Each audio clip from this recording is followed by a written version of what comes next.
Okay, we're on page 399 in our Go Math books, and we are looking at composite figures today.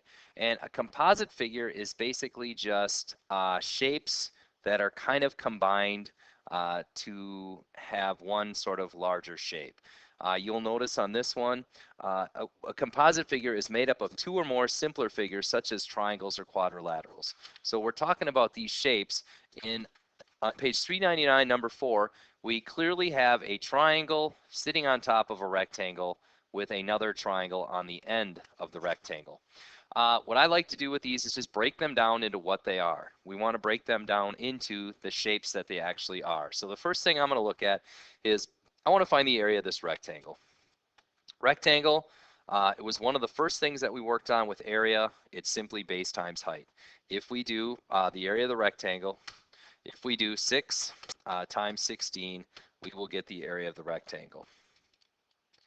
That would be 96. So we know this inside piece here is 96. Now that's going to be good because we're going to add all these pieces together to get the total area of the shape. Now we also have a triangle on top. Now I know the height is 8, and if it's 16 from here to here, then I know that this base of the triangle has to be 16. Now let's think back to our triangle area formula. 1/2 base times height. Which one do you want to cut in half? You know what? I want to cut 16 in half. So I'm going to take 16 and I'm going to cut it in half. Half of 16 is 8. So in order to do this one, I'm going to simply do 8 times 8. And 8 times 8 is 64. So the area of my triangle on top is 64. And then finally, the tricky part on number 4 is you have this measurement that we really don't use to find the area of a triangle. That is the hypotenuse of the triangle, and we are only interested in the legs. And the legs are the ones that come off of that 90-degree angle on our triangle. However, we know that if it's 6 over here from the top to the bottom of our rectangle, if our rectangle height is 6, that means this triangle also has to have a height of 6. Again, back to my formula, 1/2 base times height. I want to half something or cut something in half. I want to cut 8 in half. So I'm going to make 8 4. Then I'm going to do 4 times 6 for my last triangle. 4 times 6 is 24.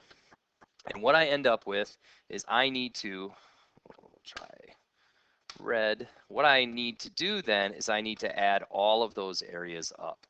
So I have 96, I have 64, and I have 24.